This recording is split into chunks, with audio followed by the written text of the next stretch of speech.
$3 million will be on the line inside AT&T Stadium come Sunday. But to get there, you have to succeed here. Western sports' original indoor mecca, Cowtown Coliseum in Fort Worth's historic stockyards. The quest for rodeo's would-be millionaires starts here and now. You know, when the American came to the game, they were doing something that's never been done. They were reinventing the Western sport of rodeo. It's the biggest single event in rodeo ever, and that's the best and only description that it deserves. There's a lot of great individuals out there, and the American, offers an opportunity for all of those. Cheney Chamberlain, a little girl going against, the biggest names in rodeo. Haley and Shad are two people that weren't on anybody's radar, and the next thing you know, it's revealed to the world that they're world beaters. I mean, where do you get an opportunity to win this year $2 million to do what we love to do? Girls at Breakaway having a shot at $2 million? Are you kidding me? That's going to change somebody's life. The American's just more like a chance. It's like a lottery ticket. Everyone has a chance to do that. This rodeo can change your life. Well, do we have a story for you this afternoon? The American's open to the world. Anyone can qualify. You come and go through the semifinals, and the next thing you know, you're riding against the very best guys in the world for a shot at $1 million.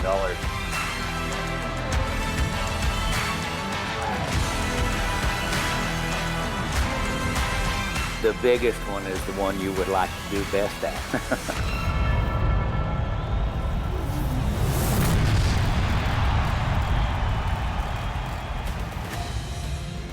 This is where it all starts. In 8 seasons of the American Rodeo, 14 different qualifiers have won it all and lived that dream to take home their share of $1 million plus. But now in year number 9, the stakes have never been higher. One contender can walk away with $2.1 million. Welcome to the 9th edition of the American Rodeo, now brought to you by Teton Ridge. It's great to have you here alongside 2-time PBR World Champ Justin McBride, 5-time steer wrestling world champion Luke Branquino. I'm Kate Harrison, multimillionaire and rodeo. Get used to hearing that in one sentence, and Luke, I know we all agree it's about time. It is about time. I bought my card back in 2000. It took 8 years for me to get to that $1 million mark.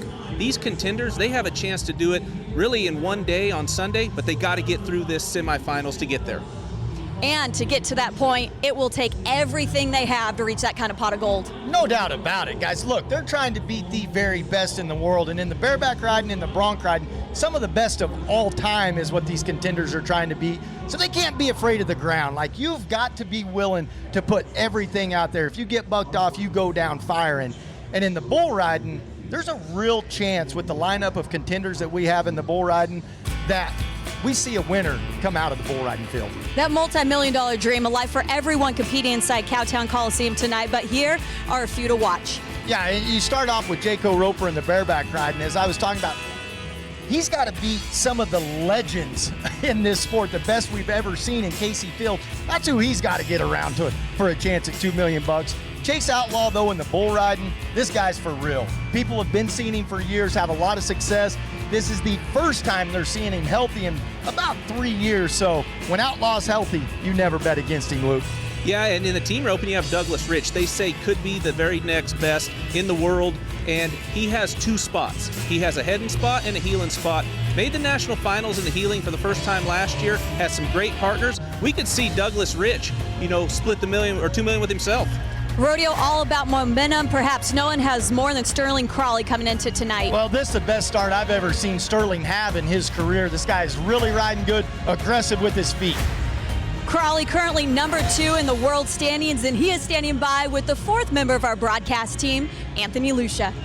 Aggressive yet consistent has been the theme of the 2022 season for Sterling Crawley. As you make your way back to this American semifinals, the qualifier, you are a true contender, and this is a familiar position, but you've got a lot of momentum coming into it. Yes, sir. We've been fortunate. This year has been going in our direction. The horses have been good. We've been doing our job everywhere we go, and just kind of want to keep that going and keep the momentum through that season. not only is it a redeeming year because you're back with the opportunity of the same position as you were last year, but you were dealing with so many injuries, and you've also got a little extra fuel to the fire that you're about to be a brand new dad. Oh yeah, no, I'm so excited. My wife's here. They will have a little girl in June, and as you said, we've been here last year. We made it through here to the American.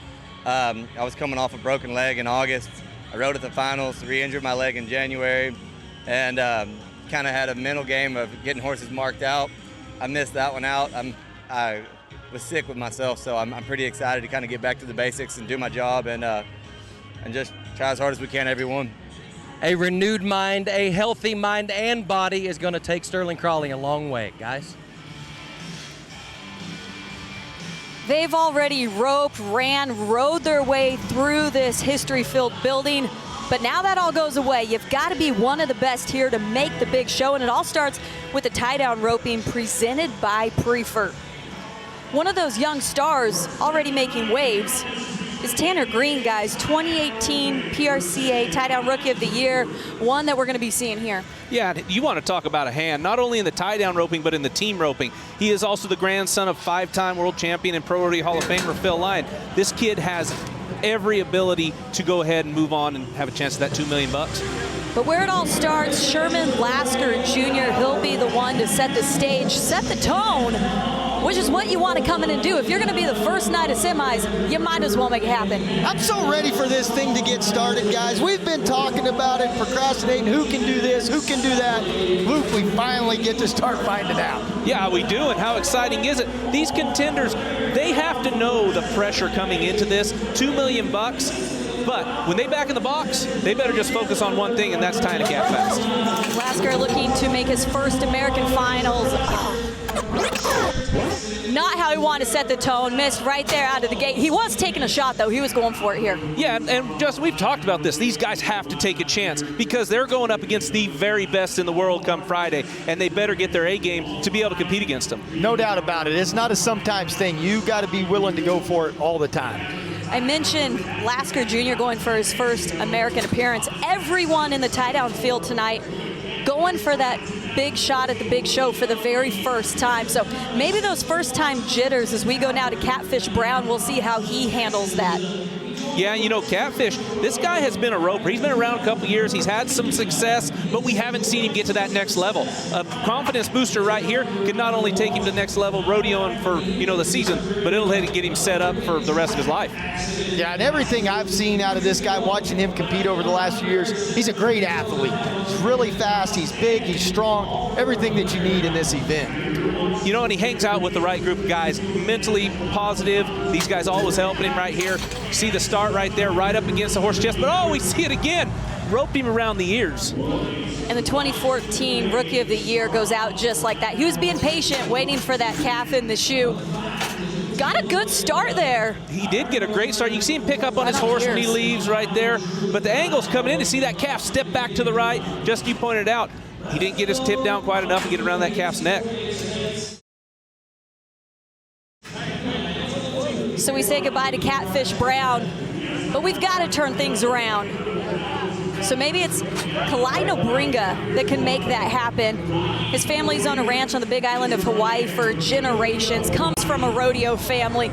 He knows not only how to rope in big pressure situations like this, but rope out on the range. Yeah, for sure. We actually got to spend some time out there when we were in Hawaii with him, and this kid's a hand. He spent a lot of time in California circuit, trying to get better at his craft, and wow, that calf took off and run. He missed the berry, but he got him around the neck.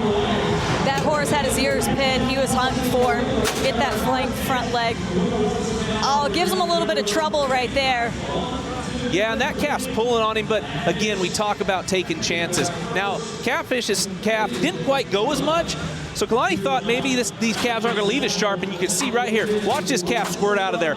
Kalani's horse broke out the pin and then had to step back, and then they're off to the races. Now, all Nobriga could do is see if that time's going to stand. You're really wanting about half of that. time in this kind of arena, but hey, anything can happen. Well, yeah, and Luke, we were talking about it before the show started. Nothing good happens the further down you get. Things get harder and harder to make a good, clean run. Yeah, and they do it coming in on average. That's important to be fast, especially the majority of the people in this performance, they're a little bit longer. They're coming in at the bottom, so they got to go fast. Bo Cooper is your reigning tie-down Rookie of the Year, and he's showing you why right here. Calf laid down, got him up quick on the flank. A bit of a bobble getting that front leg. One wrap, there you go. 920, he had to make up some time, and that one wrap helped him there. It did, and you're going to see right here, he gets out of the barrier, gets it on him, and then just gets in a speed jam. Grab that calf's front leg. We're going to see here. Still missed the barrier. That calf didn't run quite as hard. Good start, good send from his horse. Flank right there, but watch this. Drops his string, drops it out of his mouth, and then he just has to hustle through it. His cousin, Zeke Thurston, we'll see him Friday night in the Saddle Bronc. Now Cooper just has to wait and see if it could be a family night here in the contender round. Speaking of family, what about Tanner Green, coming from royalty in the rodeo world, grandson of 5-time world champ Phil Lyon. Yeah, and like I said before, Tanner can get it on in the team roping, also in the tie-down roping. You see him right there. Lift, flank. These calves are a little bit heavy, and they're straining on him. Green takes some extra effort, but he gets it, and still enough to take him to the top of the leaderboard for now, 8.73. And that's what I like about Green's chances moving forward is he's tough.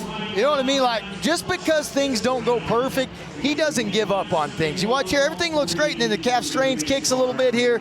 He just bears down, mashes, and finishes. We just saw back-to-back rookies in Green and Cooper, and now Colton Wallace at 19 years old. Perhaps he is one in the making. You know, and the thing about these young kids, they're getting on with these older guys. I mean, these guys like Hunter Heron, obviously an American champ, these kids compete against them and they beat them. So the pressure coming into here, they just know they got to do their job. Wallace did participate 2020 at the American semifinals right here at Cowtown. He's been in this environment before. That one didn't go his way. Can this one? Oh. Yeah, and you can see right there, got a great start. That loop hit real big on that calf's shoulders. Calf ran through it, got a back leg, but you know, it's one of those deals, Justin, you got to finish that run because you don't know what's going to happen. Yeah, that's the thing to me. You keep going till they tell you to stop. Colton Wallace will have to wait until next year. But what about Dylan Hancock? Now this is a guy, it's a 3-head aggregate, and he comes in second. We're going to Trevor Hill instead here, switching it up. Well, he knows how to get it done. 8:22 for Hill. That is a great run right there. And look at that horsepower underneath him. And we don't talk enough about these horses. I mean, for this calf horse to work like he does, they have to be trained. And I believe Trevor trains his own, but horse does everything on his own once the cowboy hits the ground. And that, you know, that's not a dance. That's your dancing partner right there, Justin. Right, and it shows what a great trainer you're talking about in Trevor Hill here and how good that horse works. Look, as you can see, they get off him. The horse is left on his own. There's nobody up there still working on him. Hale, we're actually going to see again. He qualified back here twice. Perhaps that's why we went out of order, so we could give him and his horse just a bit of breathing time as we head now this Dylan Hancock. Now, what I want to say about him, guys, 3-head aggregate. This is their third one that they're running to make it back. Hancock, he's at 15.65 on 2. He's coming in second. He's been roping hot all week. Yeah, but he has to get it done right here. He has to get the start and do what he did to get to this situation. Not safetying up, not saying, okay, just go get him tied down and hold my spot. Boy, that calf didn't quite leave quite as sharp. I don't know if he got out of the barrier. We'll see him finish it up right here. 9.1. Right now for Hancock, that slides him into third. Oh, but the barrier. You know, speeding ticket this time around. Yeah, but again, and some of these calves are leaving sharp, some of them are not. You have to make sure you take the start that you feel confident in. Right there, you've seen him drop, pick his horse up. This calf didn't quite go as much as he needed him to. Hancock needed to hesitate just a second longer, if even that, to avoid that 10-second penalty. So that does not put him in that third position. That moves him all the way down to fifth. So that is not going to be enough to get him back to the big show this year. We'll see when we see him again. But we go now to Charlie Gibson, another guy looking to make the big show for the first time. He did his first rodeo when he was 5, grew up in it, wanted this to be that magic moment, but we're seeing a lot of that, just a little short there, Luke. Yeah, but you know, we're seeing these guys take chances. They have to, because in this aggregate situation that they're in, they can't miss the barrier, run them down there. Like we said, things don't go right down there the further to the back end you get. So, you know, they have to take their chances. Well, just like that, we're almost through the field, just a few more to go. We move back now, Trevor Hale. Yeah, and we just seen him have a great run of an 8:22. See if he can build off that momentum. He was a little bit longer on this run. I think he was coming in around 16th. So if he can make another great run like that, he might have a chance to secure another spot. 4th generation cattle rancher. He's roped his entire life, been in this position before, but never going for $2 million. 2 wraps there, quick hands. Get back to the horse for $877. You know, another great run. Bobbled his string right there a little bit, coming out of his mouth, and misstrung him. But, you know, he didn't panic. He kept his head down. He finished his run. You're going to see it right here. Good flank. Horse is working good. And see that string? It doesn't go on there smooth. He has to set back down and get it on there. Hale's 2 times of 822 and 877 have him sitting in 1st and 3rd, respectively, so far. But now Dakota Felton. Yeah, and his dad, one of the greatest horse trainers right there in the box with him, Neil, had a great horse, Shiloh, that Cade Sword rode the national finals many times. And Dakota is just a chip off the old block. This kid can get it on. You know, spends a lot of time out in the arena working at it. Made the finals in Denver in January, trying to build off that momentum, but just like that, he's going to leave this arena much more disappointed than he came. One guy that is sitting good right now, it's a 2018 tie-down Rookie of the Year, Tanner Green, in 2nd with that 873, and he is standing by with our Anthony Lucia. Tanner, in a format like this, yes, you want to advance, but there's also a fine line of consistency and speed that you have to find. What was the game plan coming into tonight? I just want to tie the calf as fast as she let me tie him. She kind of wanted to stick a leg right there, but I thought I made the best run I could on her. $2 million opportunity doesn't come around but once in a lifetime. Do you have to try to compartmentalize that in order to be able to just do your job? I try just not to even think about it. I just try to go rope my rope and do my deal, and if it works out, it works out. If not, so be it. Come back next year. Tanner Green clearly keeps it simple. We will see how far that progresses him when we come back. Green gets it done, but will it get him to AT&T Stadium? We all have to wait and see. Tie-down roping got it started. Much more to come from Cowtown Coliseum. From rodeo's breakout stars to past American champs, they're all here. All the athletes making their way into this iconic building, and it's time to get to work. Could be your biggest paycheck yet, guys. Now they're making their way in, but we are already in here. Our bareback riders are here, and we are set. It's time for the bareback riding presented by JCB. And wasting no time at all, underway right here. It's Mark Kretter for Jesse's Girl. You get to the whistle, first one out. Yeah, and look, you're going to see a lot of qualified rides in the bareback riding, and you're going to see an even pin of horses. So you're going to be looking for the guy that can max out that opportunity against the horse that they're teamed up with. Scores coming in here for Kretter, 74.5. And that won't, you know, that's not going to be a competitive score moving forward. You know, there's a chance you can advance with something like that, but I'm talking about for a real shot to win $2 million. That's probably not going to do it. Starts really good right here, then kind of hits her a little bit high with his feet. He's going to throw the balance off a little bit. Kretter will have to wait and see if that works, but Pascal Isabel, he knows how to get it done. He's finished 21st in the world standings before from solid rides like that. Yeah, and Pascal's a guy that's continuing to improve, and that's what you got to do, right? I mean, when we're talking about the bareback riding, which to me, the top end of the bareback riders out there are as good as they've ever been in their probably the toughest to beat. So these guys have got to keep getting better and better to have any shot at beating them. Well, you talk about your dancing partner, and same in the rough stock. These cowboys, they can help these horses by more engaged they are with their feet, help lift them up, help pick them up right there. And I think we're going to see that. These are 20-plus scored horses. But if the cowboy doesn't do their job, those horses aren't going to shine as well. Right, no doubt about it. And that was Mike Solberg moving the order around here on a Tuesday night. Now we're getting to five-time NFR qualifier Ty Brewer. He is aboard BC Bent Rail. And this is one of the guys to watch right here. Ty Brewer has won at every level, spurs over her neck, but he doesn't quit on it. He keeps going, horse takes off on him a little bit. But when you see both legs go over the neck like that, not only does it mess your ride up, but the judges are gonna dock you a little bit. And with him getting over the neck right there, he gets out of time with that horse. You have to get back in rhythm, but that horse feels that change. Right. You sit in the middle of him, you spur him like you're supposed to. That's going to help the score. But that also going over the neck like that, that's from going for it. You know what I mean? Right. Just like you were talking about in the calf roping. And what we started the show talking about, like you can't be afraid to hit the ground if you want a chance at $2 million. Brewer's been to the big stage at the American before, but a score like that probably not going to be what he needs to make it back again. But again, it's all a game of wait and see. Top 12 guys in the rough stock, they're coming back on Thursday night. So it's all about right here, right now, and that's what Ricky Williams is thinking. Let's go, Rick. His horse, Suncatcher. Well, and Ricky, this is a guy that, look, he went and stayed up at Cody Night Rodeo for 3 months, honed his craft. It's a great place to do that.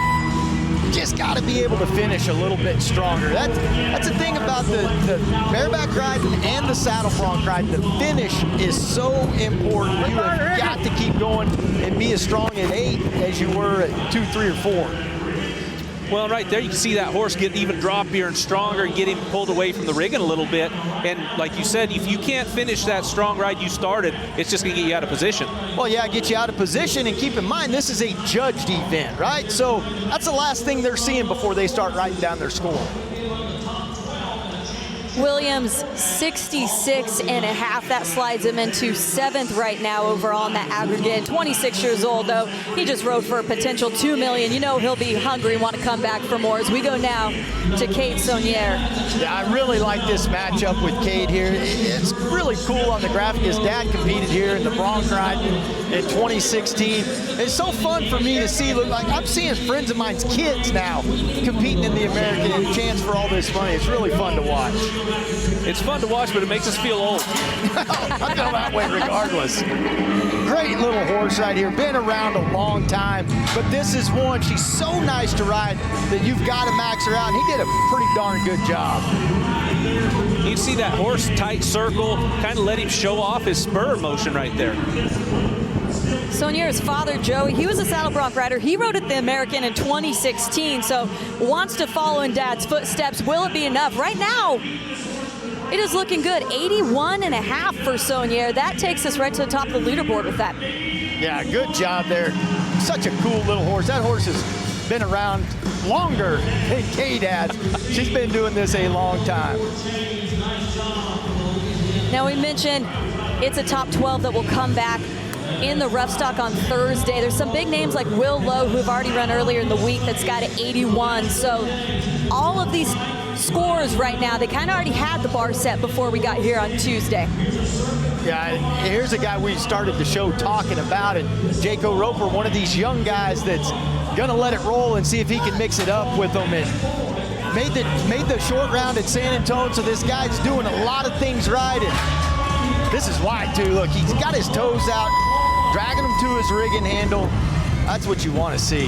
He was so confident, he just pulled his hat back down after the whistle blew. Deal. That was a great ride. That looked like, to me, the most controlled ride we've seen so far. Yeah, really aggressive, great control from start to finish, too. You know, it's hard to knock this anywhere if you're a judge. I mean, that's a really good ride. And with that control, Roper rises to the top. The number is 83.5 to slide him into that #1 spot. He had the momentum from San Antonio, where he placed in 3 out of 5 rounds, and he just brought it right here to Cowtown Coliseum with that one. Hey, this is where you want to be peaking. We're going to move now to one-time in for a qualifier, hoping for more. Jamie Howlett. With more on him, we'll send it down to Anthony. Yeah, the year before Jamie Howlett qualified to that National Finals rodeo that you talked about, he contemplated retirement because of the beating that his body was taking. But his great friend Shane O'Connell convinced him to stick around. However, in 2022, he is dealing with a pulled groin, and only time will tell if he will be able to tough it out and give himself a shot for the $2 million. Howlett has to start here. Yeah, he wasn't letting no growing injury bother him right here. I love that, going to Anthony's point, see if he can tough it out, because that's what rodeo is, right? And especially in the bareback riding, you had better be tough. And this is just a perfect example of that. A guy that is beat up with a serious injury and says, you know what, I don't care. This is a chance for $2 million. I'm going for it. Okay, I'd be taped up in a cast, however you get me there. Wheel me in if it's going for $2 million, and you can tell the motivation he's got there. Roper on top with that 83.5. That's what the bar is set at. All the guys looking at that. You gotta be the top 12 to move on to Thursday. All the rough stock working that way to get one more chance before a contender round on Friday. Here's Pascal, and thought he was going earlier. This is him now. This is, and hits over his neck one time. Good horse too, Luke, and just that one little bobble. Great horse right there. When he did make that bobble, it's almost like he had to shift his weight to get back, and that threw him off center on the other side. Pascal was hoping we all had to wait to see him. The good things would be worth waiting for, but this one here with that bobble you mentioned, judges obviously saw that as well. 78.5 for Isabel here. Yeah, just hitting him over the neck like that changes up the timing of everything so much. It's really hard to recover from that. You know, and we've seen that 81 on the leaderboard. I don't feel like that's going to be enough to get these guys on to Friday.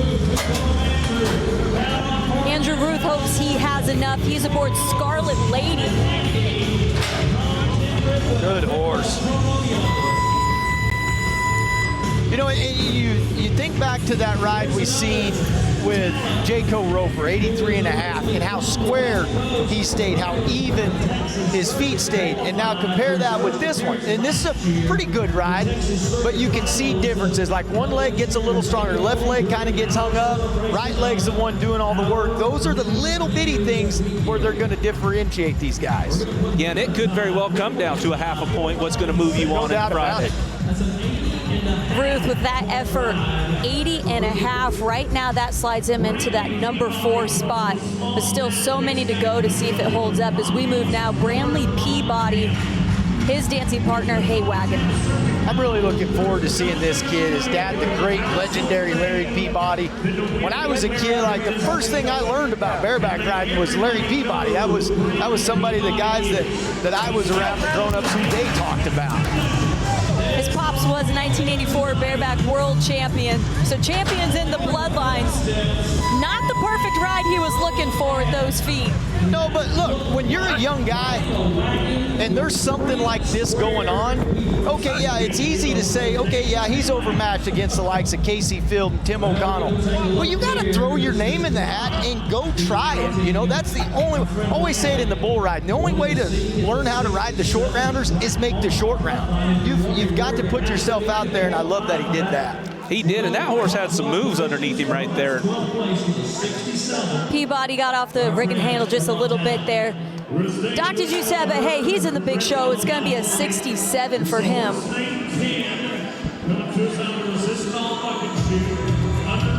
Just 2 left to go. It's still Roper on top with that 83.5. We talked so much about this 100-plus-year-old arena. McBride, what's unique here for the rough stock, those chutes are all slanted. Right, yeah, and it's a narrow, it's a small pin to begin with, and it's pretty narrow, and it's kind of, it wants to shoot a horse toward the fence, so it can mess them up. It can help some at times. You know, if they're going to circle, they need to make it a little tighter. But when they just jump and kick straight down the pin like this arena doesn't bother them a bit.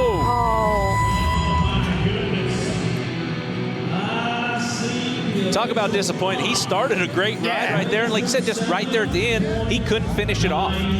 Zach Brown's wishing about now he had that challenge flag or button he could go hit in the PBR just to see if he had those little extra hundredths of a second, because what a start. Yeah, I love the way he's going at it. You know, he's going for it. Horse just kind of changes gears a little bit there. And you can see, man, when things get a little bit off, they can get out of control in the blink of an eye. Brown beyond disappointed, no score here, and understandably so. And why? We've got one left. Bodie Lammers.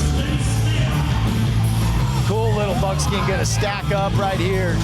That's what you're talking about, getting a hold of them with your feet, Luke. And you see, like, these really good guys, they can control how far a horse is going to go down that arena.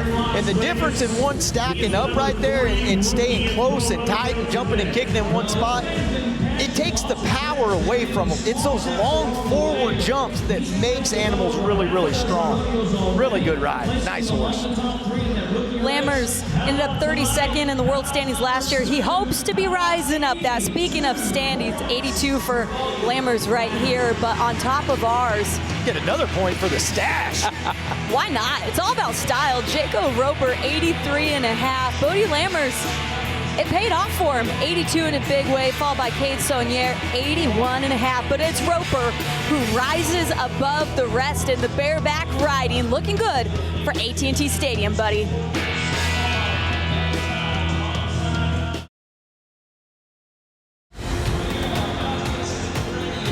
Well, if a linebacker tackled 3 running backs at once and you put on dirt, you'd basically have steer wrestling, but you don't have to take it from me because we've got the master in the booth. And Luke, it's steer wrestling presented by Durango Boots. And one of the guys we've all get to sit and see sidelines who's been doing just that, 2-time NFR qualifier, Bridger Chambers. Yeah, and Bridger, he's been hurt the last couple years, but he's coming back strong. Made the American 2019, did not advance to the short round, but he's got 2 spots, 2 qualifying spots to try to get to Friday and compete against everybody else.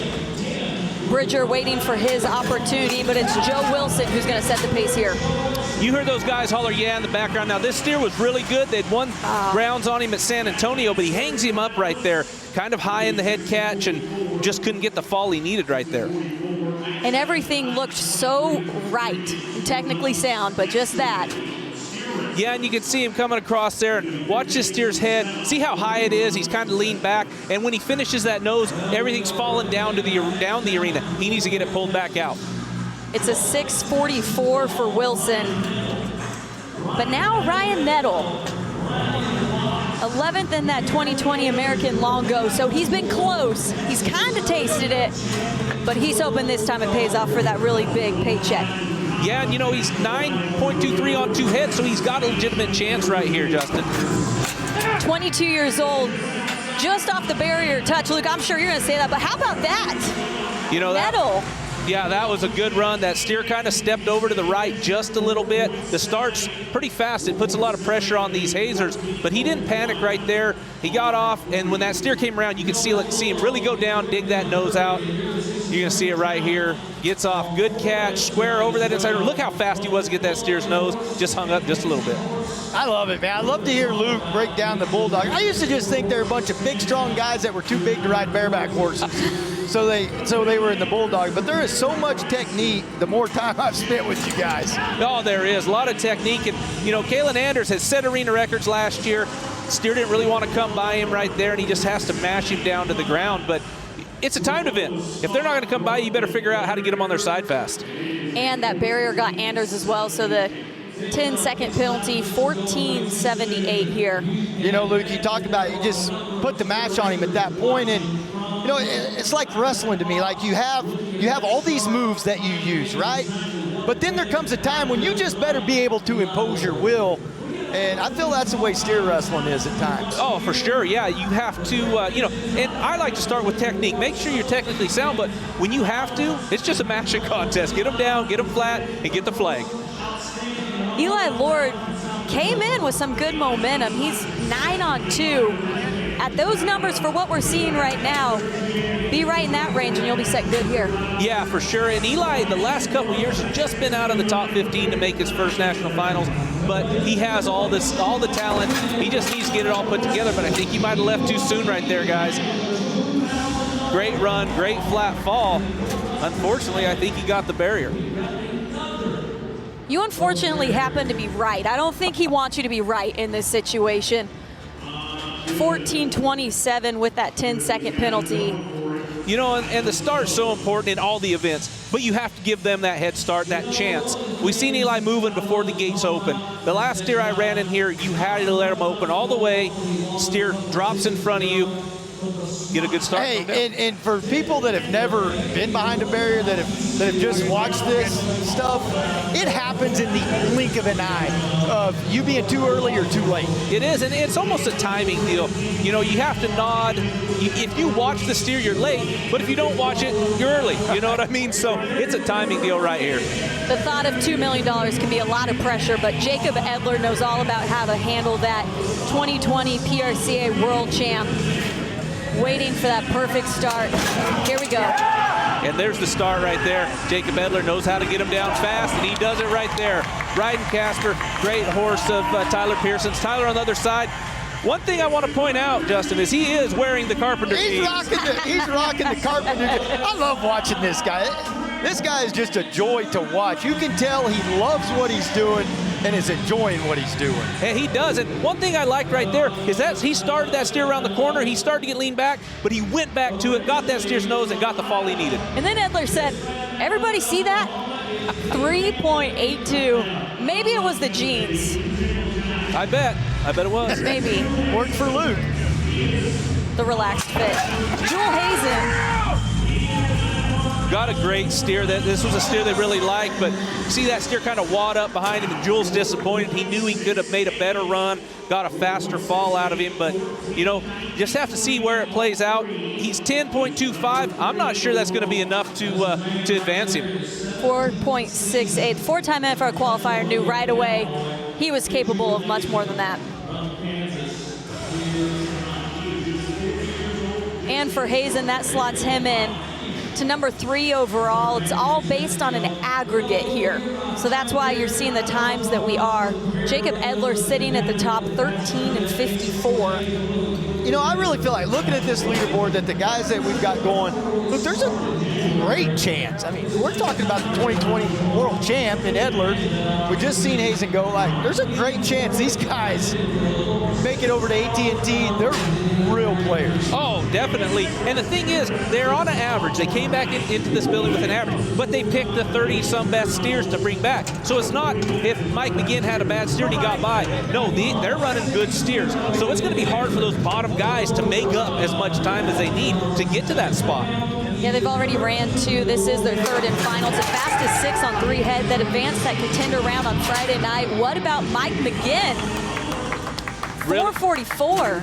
Really great run, and Mike started his winter off strong with the win in Denver this year. You know, this kid, again, once he gets it all put together, he will make the national finals. Steer tries on, runs him down there just a little bit, but controlled over it. See how he's on his feet right there? That is huge to help you get a flat fall. Now 444, but he came in 2nd on 2. So overall, that sets him in the number 1 spot. You can smile, Mike. That's a good spot to be going for $2 million. Oh, definitely. And this momentum from the win at Denver, that's what he's needing right here. We already highlighted the 2-time NFR qualifier, 2018 reserve champion, Bridger Chambers. You see the focus. He is focused. You know, he's coming off some injuries, you know, for the last couple of years. But this guy is a stud, in my opinion. Montana Cowboy, reserve world champion in 18, I believe, 19. But you can see it right there. Big, strong, stays on his feet, finishes. But I think he broke the barrier right there. Since you didn't mention it, I thought maybe there was hope that he got out. 1874 with the penalty. Big missed opportunity right there for that one.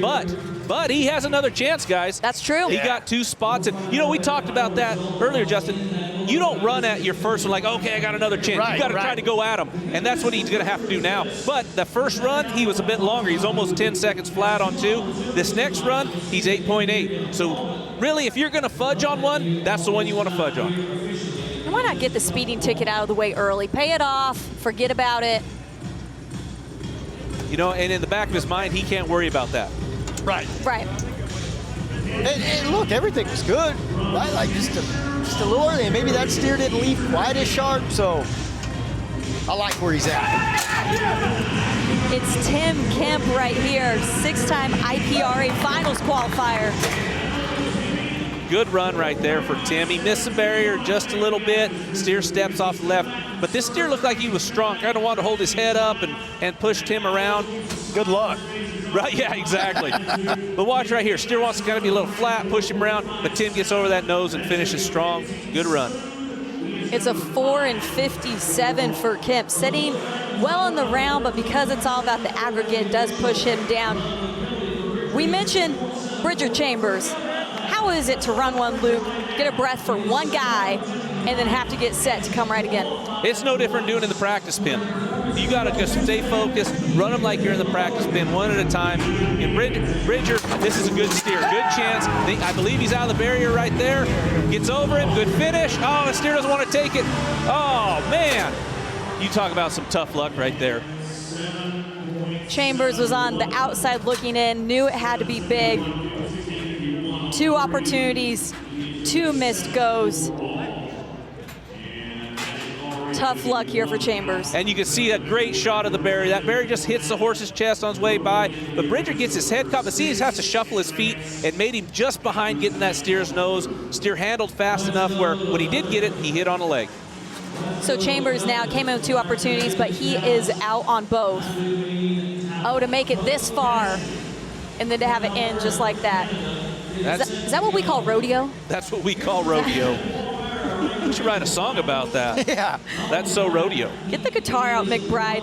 There is one guy left getting set here. Chambers wishing he could get that back, but Cody Cassidy with his big opportunity next. In my opinion, Cody Cassidy Bulldog's as good as anybody in the world. He doesn't go as much. He stays up in Canada. He makes a living in Canada, not only rodeoing, but with his hunting operation, his outfitters. But he's riding his brother's great horse, Tyson. Curtis is on the other side. You know, so this is such a great chance for Cody right here to get some money. Cody's been to the American 2 times before, 2016, 2019. A 5-36. Won't be enough to get him there again. But who is setting great? It was the fastest time we saw on a Tuesday night side Cowtown. Jacob Edler, 3:82, and he is standing by and getting set with our very own Anthony Lucia in the arena. Jacob Edler, I asked you earlier what you thought about the format. What was your answer? I don't care about no more format. I'm here to blow the barrier out and throw the wine at everything. Said by world champion, and I don't think you could say it any better, guys. Who cares how you get there, what it takes? If you're fast, if you're the best, you're going to be running at $2.1 million. Jacob Edler on top. Everybody, look at him inside Cowtown.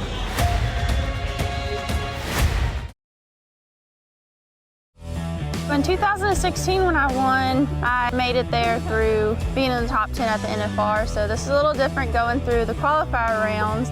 It's definitely very tough, so I'm just excited to get in the top 30. There were so many good horses and riders here. It was definitely a tight race, so we're super excited to make the top 30 and be here in the performance tonight. So it is a longer journey to get to AT&T, and we're just excited for every step of it. Cassie Mowry is going to be one to watch. Her and her absolutely stellar horse, Epic Guy. This is their 3rd opportunity. The last 2 years they've qualified to the American to compete for their share of that $1 million. But let me tell you something special about this animal. Cassie Mowry is celebrated as this $3.5 million earner in the sport of barrel racing. This horse alone has helped her to over $550,000 of that. This is going to be one to watch. It is the barrels presented by Polaris, and nothing better to have if you've got the horsepower than to have top of the ground. Mowry, 3-time American contender. Best finish, 4th place, hoping for a big one here. Great start on the first, pushing across. Anthony, this is just what she was wanting right here. She goes to the 3rd.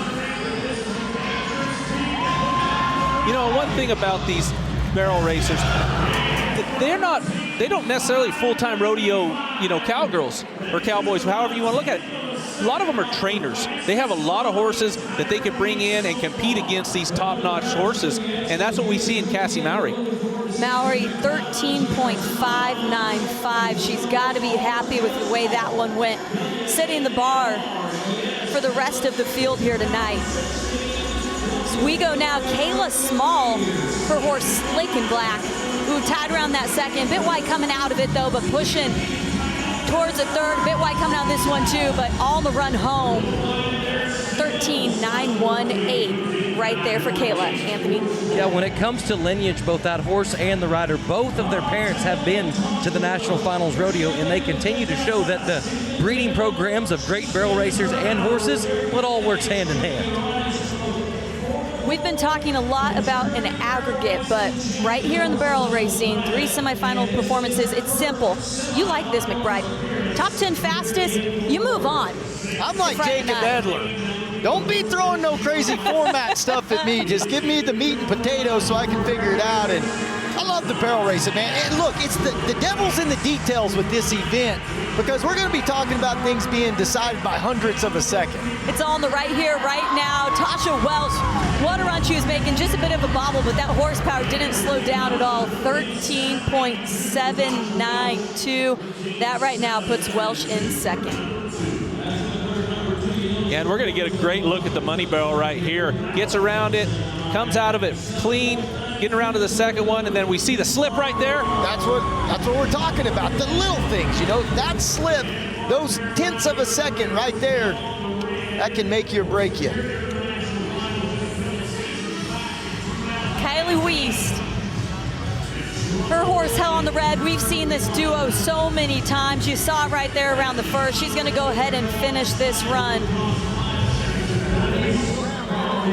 Oh, 13.8, but then you add in that penalty for that first barrel down. Came in just a touch too tight, but just like every other event, guys, when you got to go for it, you have to go for it here.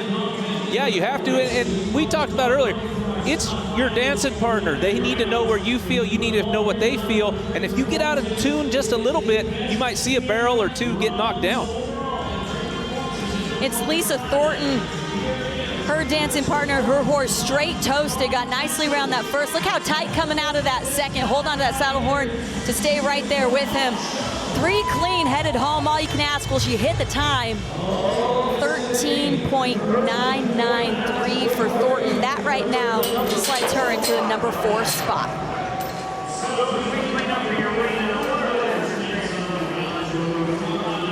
Well, for Thornton, she'll have to wait and see if it was enough between her and her horse Straight Toasted to get him back for another run in the contender round Friday night. The depth and the talent of the jockeys and the horsepower that we see in this sport today, it truly makes it absolutely anyone's for the taking. And when you see people like an 8-year-old getting it done, like Dusky Hall, there's nothing like it. My name is Dusky Hall. I live in Huntsville, Texas, and I am 8 years old. Put your hand forward. Turn this way. When I started barrel racing, I was 2 years old, and I had a little pony named Barney, and that's why I was going around the barrels and stuff. Dusky Lynn's personality as a child has always been wanting to go fast. In the very first American qualifier we entered, we qualified 1 horse. My first qualification is Chaco. He's old dog. He's a 16-year-old Yellow Nugget gelding. He came from Lauren Pearsall, and I really love him. My second qualification is At a Dash, that's Zeta, and she is a sorrel mare out of A Perfect Possibility, and she's 19. I really love her, and she came from Lispington. Whenever we get to the big events, I carry all the nerves. She has ice water in her veins. I feel kind of excited about it. Whatever place I get, I'm grateful for it. I think I can compete at the American because I think I have really good horses. I know that place, I've always watched everybody at that place, and I really want to run in that arena. It's a lot of work to get to this spot in the moment. And it sometimes does get tiring. And sometimes it doesn't. So, yeah.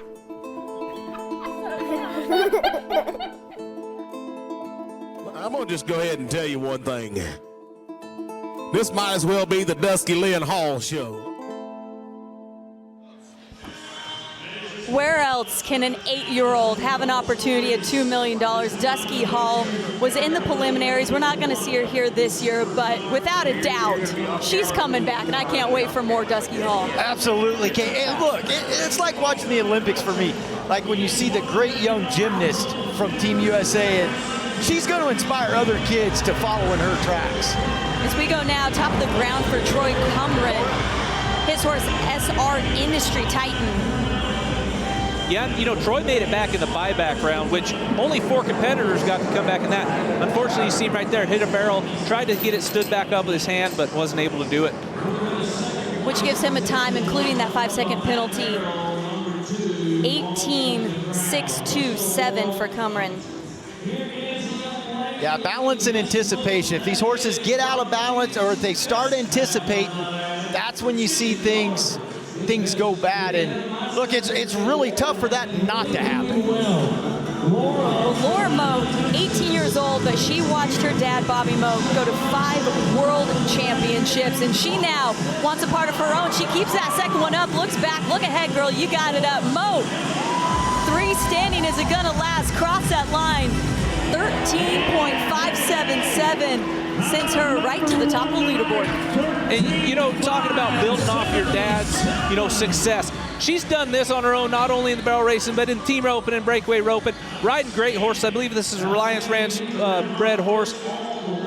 Amazing that she is able to come where she's, you know, her dad. You got to try to get up above where Pop was. Yes. I'd probably be safe to say Pop didn't win $2 million right at 18 years old. A couple runs. No, he wishes these kind of opportunities were around, because Bobby Mote's one of the all-time great bareback riders. And he's been a part of making a lot of those opportunities as well. 14 years old, London Gorham, her horse, cashing checks right here around that first. This is a horse she's always told me, I just hang on, let him get out of his way, let him do his job. Takes the ground like a champ, pushes across the line, 13.862 for Gorham. You know, another rodeo family, Tanner Green's sister. Grandfather Phil Lyon. Yeah, her dad, great bullfighter, Shorty Gorham. So, yeah, it's in the genetics right there for sure. Gorham just a touch wide in a setting like this, small arena. That's all it takes to go from first to fourth, where she's setting right now. Sarah Rose Wagoose Pack, her horse Rose's Roan Ranger. She's been to the American before. She's won it all for the 100,000, but now has an opportunity to be standing on the side going for 2.1 million. Wagoose Pack pushing to get across the line. 13.660 here. Yeah, a lot of awareness right here throughout this run, Luke. When we watch this back, I mean, you see her picking her leg up to get around the barrels, and yeah, where she is. And we've seen a couple of slips. You know, the horse stumbled just a little bit, but you see right there, just kind of go down, finishes strong, and, you know, she has to know where that horse is underneath at all times. Great run, and she's in a good spot right now. We go now, Elizabeth Schmid. You saw that first one go down. She's aboard her horse, Bogey's French Trick. Cruising home, because they know in this kind of format setting, one goes down, you can't make it back. Oh, it's got to really be tough for you to even finish your pattern, and you knock the first one down. You'd hear me cussing all the way out of the arena. Well, especially as much time and effort, you know, to get to this spot. Right. You know, and that's in all the events. That's just not the barrel race. I mean, these cowboys and cowgirls, they put in so much effort, get to the qualifiers, get to the semifinals, and have a chance at that $2 million. 18.583 for Schmid. As we go now to Lucia, he's standing by with Cassie Mowry. Cassie, tell me how special this horse is to you. I mean, you've won so much on him, and it continues to get faster and better. He's just been an incredible teammate for me. He just feels comfortable to me, and he's got a lot of feel, and I like a horse that comes back to me in a run, so he's just been a lot of fun, and he's very fast, so that helps when I make mistakes. I don't know if redemption is the right word to use, but the last 2 years you've qualified to the American. Is this year going to be the year for you and Epic? Well, I hope so. I mean, he's young, and he's, just come off the futurities and the derbies. He doesn't have a ton of rodeo experience, so our expectations aren't, crazy, but it would be cool to get a little farther. It would be cool to get a little further. You got a chance for $2 million. How exciting is that every single time that you run into this arena? It's very exciting. I love it. I love that the horses get this kind of recognition, and it's the work that everybody puts in to get them to this point. I would love for the whole team to get the recognition. The dynamic duo is going to get the recognition that they deserve. Horse and rider, what a team. And because of that teamwork, Maui currently setting second with that 13.595. She's just calm and collected, not wanting to think too far ahead to that $2 million. I think she's being modest. I think she knows she has a heck of a chance. And the time shows as we go now, Charlie Johnson, top of the ground, finished 16th in the slack. Hopes to do even better right here. Oh, holds it up. Keeps it up, because that's what you do when this kind of money's on the line. 13.779 for Johnson. I like the effort. I like the effort right there. I mean, it's a little longer than she wanted to be, but great effort, man. Talk about angles, maybe came into it and had to cut back across the top of it. But talking, like you said, effort, keeping it up, and go for it. You might hit the ground in the barrel racing because you're trying to win. Johnson currently setting fourth at that 13.779. We've got one to go, and clean around the first. It's Taylor Hansen, her horse French Kiss to Vegas. She was top 10 in the slack, so it's been going well for this duo so far. Hansen crosses the line, 13.868. Hansen, with the penalty though. That barrel went down last minute to 18.868. That's that look on her face. But who was able to keep those 3 barrels up and is sitting pretty right now? It is the young gun, Laura Moat, 13.577, has her leading the way here in Fort Worth.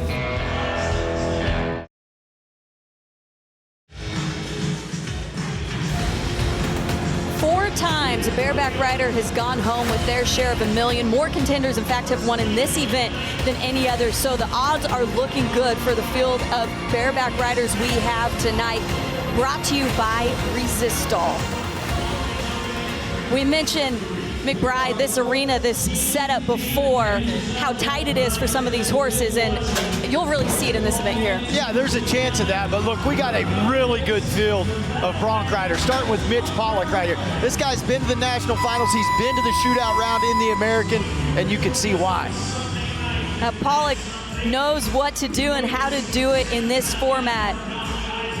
He was top 8 in 2019 in the American. Hopes that it was enough right here. Big jump out of the gate.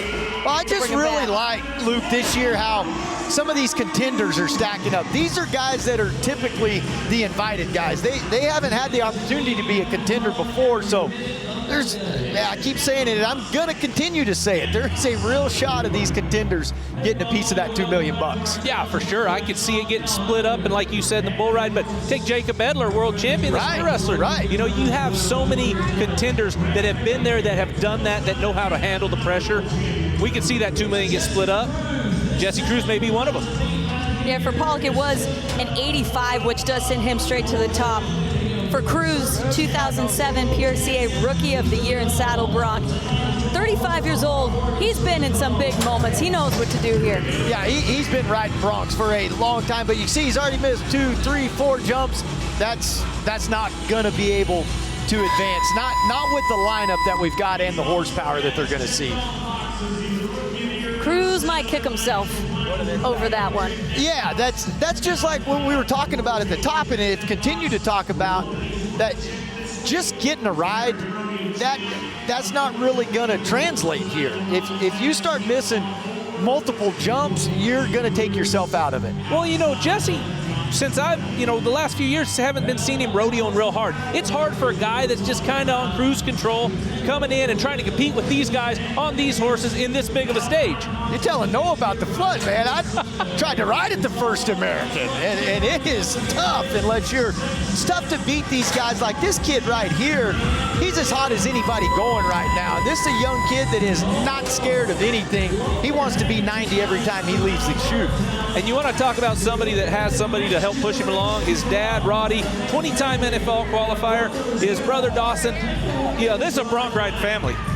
Logan Hay, he's aboard Flashcard Champ. You said it, doing well this season, sitting 17th in the world, and it shows.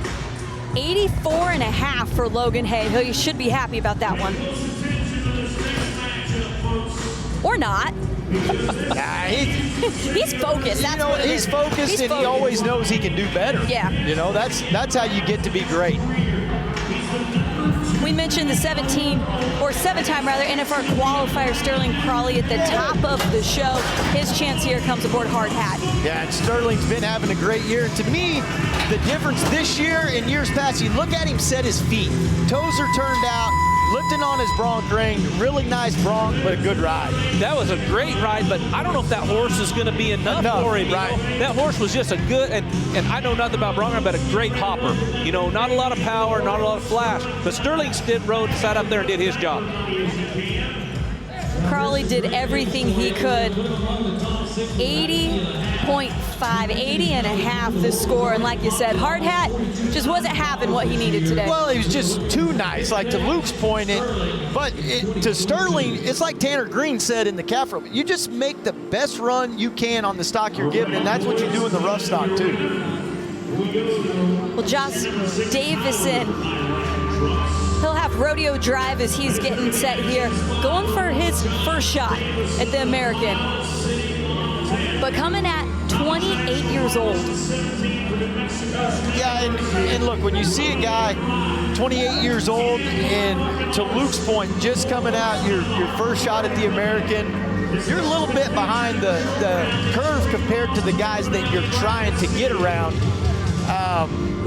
But that's what this event is all about, is giving that underdog a shot and seeing, hey, is there some unknown talent that we haven't been seeing out there making the NFR and stuff that can compete with and beat these guys? Well, like you said, Josh, 28 years old. Logan Hay, I don't even know that he's 21 yet, can crack a beer. But Josh is coming out. He's trying to prove that he belongs here. And this event gives him that opportunity. Davison, his best year came in 2019. He hopes this year is even better. This is a pretty good bronc ride. But you think about the guys that we're going to see on Sunday. Stetson Wright, Ryder Wright, Brody Crest, these guys. They're not pretty good bronc riders. This is great camera work right here. They've been doing this in this build gate since 1908. That's really cool to see bronc riding still happening like that. 114 years. Difference? These rides could lead to $2 million. Yeah, that's the big difference, is the money. Well, for Davison, it was a 76.5. But we're moving on right now. Brody Wells. And a good finish here, a good finish. Some things kind of got out of whack in the middle. I don't know if he's going to be enough on this one. Horse kind of got into the fence there and took his go away from him. And like you said, if those horses get jammed up or bottled up, it doesn't let the cowboy show off his style. Good start, good spur out. Not quite. Everything's not in great time and wasn't really getting up over the shoulders right there, but a really good finish. Finished him better than he started. It was 79 for Wells aboard Full Throttle. Mitch Pollock still at the top at 85. That is the marker. And there was slack before this as well. So Isaac Diaz, who was up earlier this week, also setting there, tied with Pollock at 85. Right now, Case Thompson, juggernaut. Yeah, this kid rides really good. Really good right here. Just almost made the NFR last year. And that translates right there. That competes wherever you want to go. Case Thompson waiting on those scores to come in. 83, we mentioned Pollock setting at the top at 85, and he's standing by with Anthony. Yeah, Mitch just told me in 2019, he's been through this process. Tell us about that year. Yeah, in 2019, I made it through the semifinals, went to AT&T Stadium, and made it all the way to the 4-man round and got bucked off for $1 million. So I'm ready to be back. I know what it takes. So disappointment like that, how do you adjust from that and then move forward now knowing that you have $2 million opportunity? I mean, disappointment for a period of time, and then you just regroup, and I feel like that made me a better bronc rider, and I know what it's like to be in that position, and I don't want to be on the short end of the straw. So I'm going to do everything I can in my power to make it back. I still have a lot of bucking horses to ride, but we'll take it one horse at a time.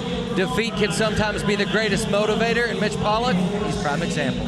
Well, and if you buck off for $1 million and then come back for a possible $2 million, that's a good way to double down. Coburn Bradshaw, he knows how to ride a bronc. You can't do it any better than this right here. Coburn Bradshaw, look, this guy's been in the NFR 4 times, I think, and early on in his career, he looked to me like this is the guy you need to be paying attention to. And then he kind of cooled off. Well, he's back and back in a big way. Yeah, and he's been to the American 5 different times. He has not made it past the long round. I don't know. Great horse. A little shorter. His strokes over on this side. You know, his head movement makes that horse look like he's really getting on, but I don't know if it's going to be enough. Yeah, and 17 and 18, his best rides were 83-point rides. 83 once again here this year for Bradshaw.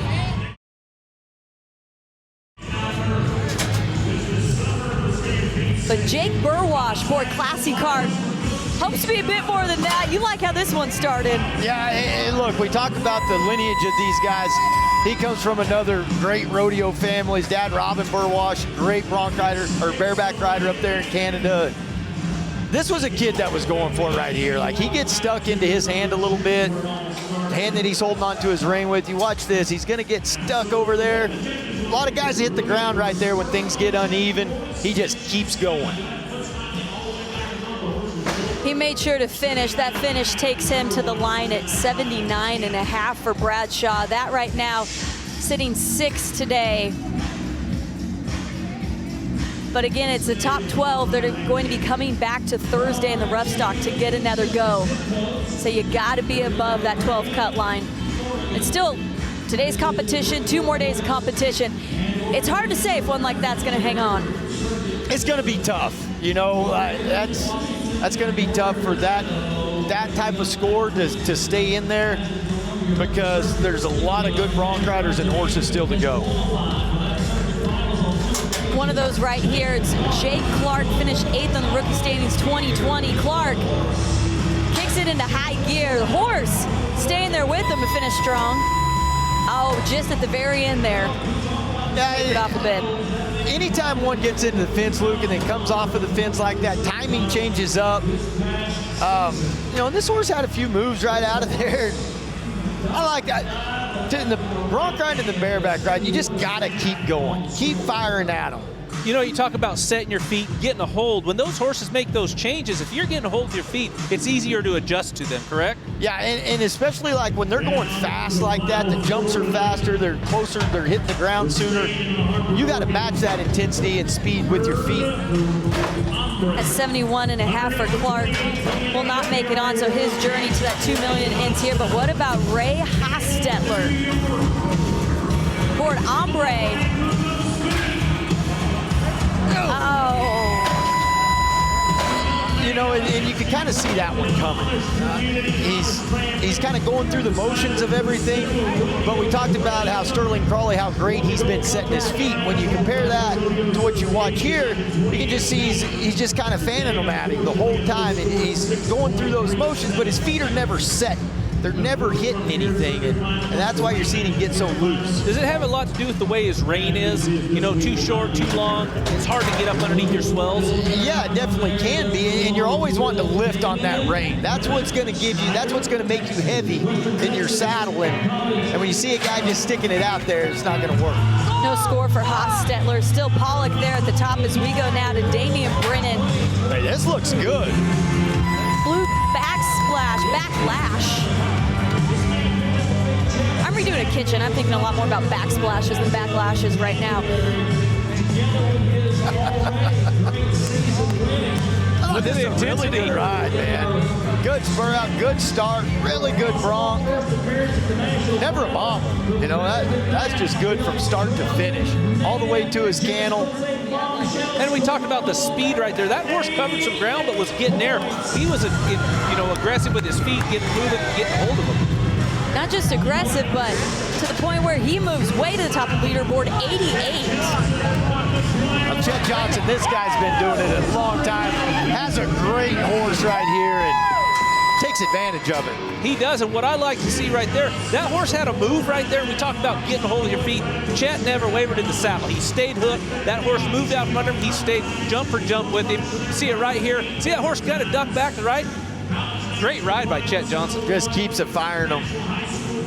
Chet Johnson, Beaver bench like this, 85.5. That slides him just behind Brennan there, number 2 right now.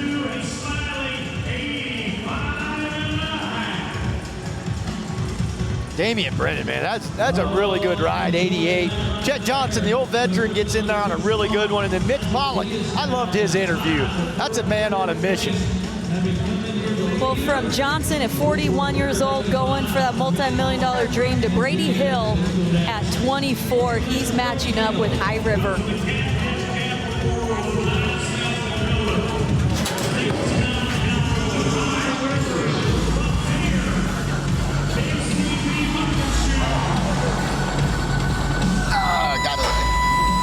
Missed a couple of licks towards the end.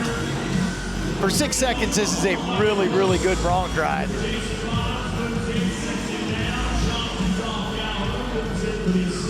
Those couple of little bobbles right at the end, that's what's going to cost him 84.5.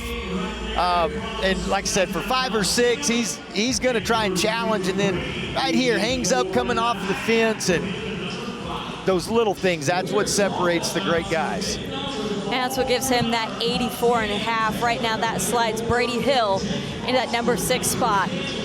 But blowing everyone out of the water here, 88 points. It was Damian Brennan. You could see the look on his face. He wanted it. Brennan, you got it. You're setting number 1 in the saddle bronc.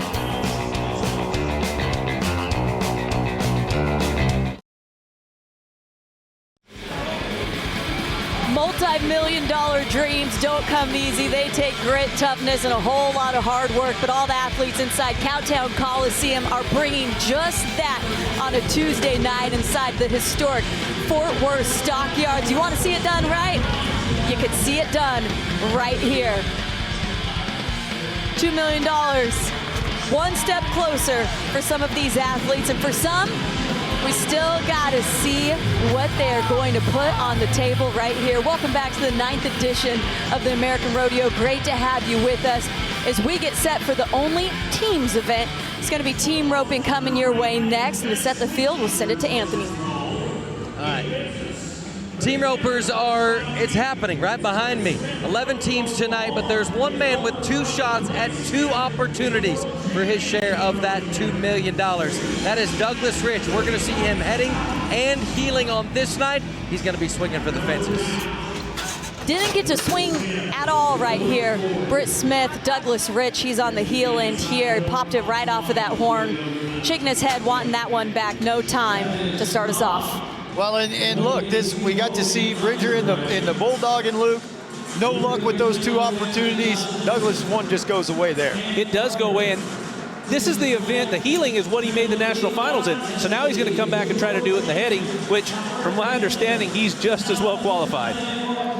So we go to Levi Simpson, J.C. Flake. Simpson, 2016 champ, 2-time NFR qualifier. Big moments, deep breath. Waiting for that steer to set just right. We've been mentioning the start all night. He's got it. Oh, had it. Had the start. Just missed that horn. You know, again, we talk about these guys going through, not just going through the motions. They got to go at them every run.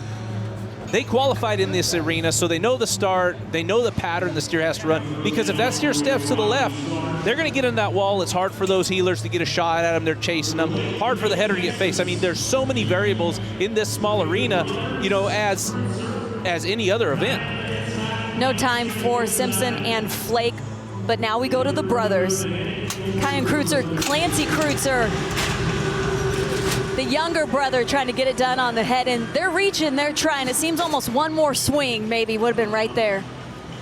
Yeah, I mean, it's a tough call because missing the barrier just a little bit, let that steer get out in front of you, might give you a little bit more room. You know, and Anthony's down there, he has a feel. You know, Anthony, what's it feeling like down there? I'm going to be honest, everybody's getting out good. They're getting in a speed jam. Listen, this event, every one of these teams knows that it is going to get extremely fast. The preliminary rounds, however, this group of steers, they've not seen them. This is a completely set of steers than what they roped in the prelims in order to get to this spot. But this fella right here, Manny Agaskiza, you want to talk about a guy that knows this building inside and out, this is him. Yeah, been to the American 4 times, knows how to get it done. What a start. Clean around the horn, sweeps in just like that. The run we were waiting to see. 3.6 for Agaskiza and Chase Graves. I can't even put my boots on that fast.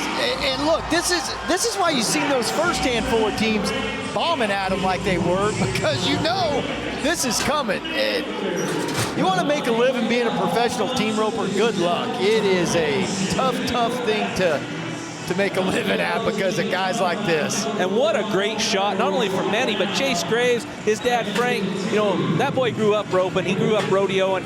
Great shot right there. The official time for Agaskiza and Graves got even faster, 3.58. As we go now, Douglas Rich, Jim Ross Cooper, both ends, been to the American, know how to get it done, been to the NFR. When the pressure is big, they know how to step up. Well, you see if Douglas gets out right there, Jim Ross gets, got a leg right there. Oh, man, that's some tough luck. You know, there we go, talking about 2 spots, 2 qualifications into the semis. Not a chance to advance. No, and boy, Douglas got it on him and spun him for. Hey, look at this camera. Oh, he breaks the barrier, though. You know, so, but that's a chance you have to take, especially like we talked, going out on your first one. Now you got to give yourself the best chance for that $2 million, and you know, it just didn't work out right there. Well, Corey Kidd, Lane Mitchell, they hope to turn things around right here. Clean on, had to reach a bit, scoops him up in the back. Late flag, 4.78 for Kidd and Mitchell. And you can see right there, that horse got it in the wall, maybe got it, but didn't want to face around like he needed to. And he had plenty of room. You're going to see right here, got it on him, horse sees the wall, feels the wall, but he will not get straight, won't get the rope tight in a straight line for the flagger to drop the flag. Great shot by the heeler right there. Right now, that 4.78 will slide Kidd and Mitchell into second. It is all off the aggregate right here for the team roping as well. Fastest 6 on 3 will go ahead and advance.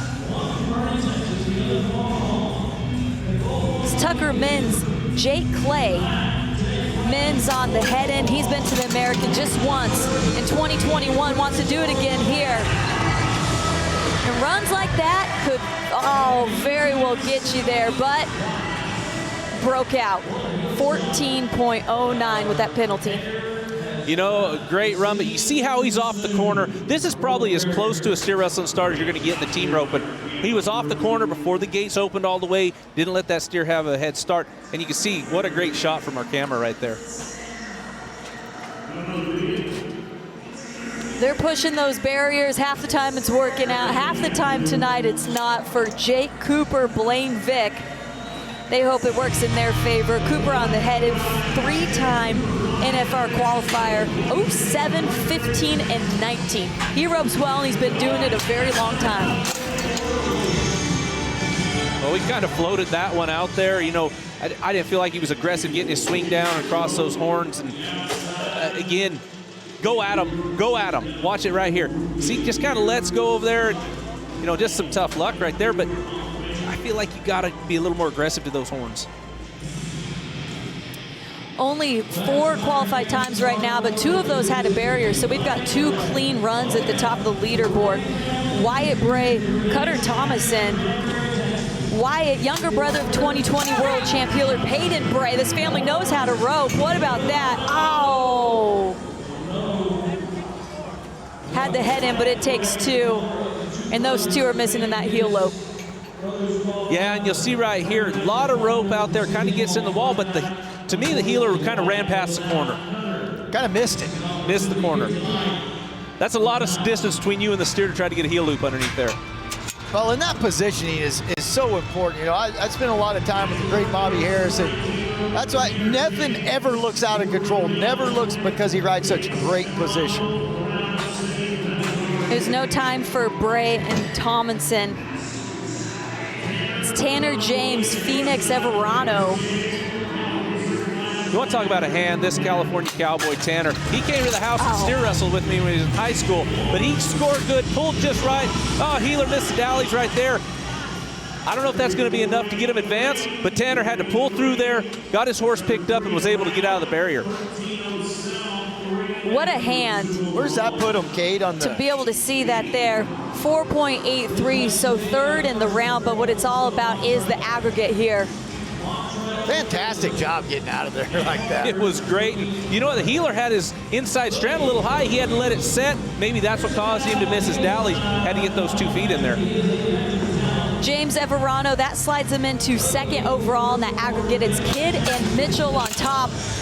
Montreal got Gilder Boogie Ray, last team to go here. Had a big opportunity, but slips out just like that. No time for Gilder and Boogie Ray. That leaves Kidd and Mitchell on top of the leaderboard. James Everano, Egaskiza, and Graves all looking good to come back. Well, it is the women's event of breakaway roping. You see them getting set right here. The best in the business will be next inside Cowtown.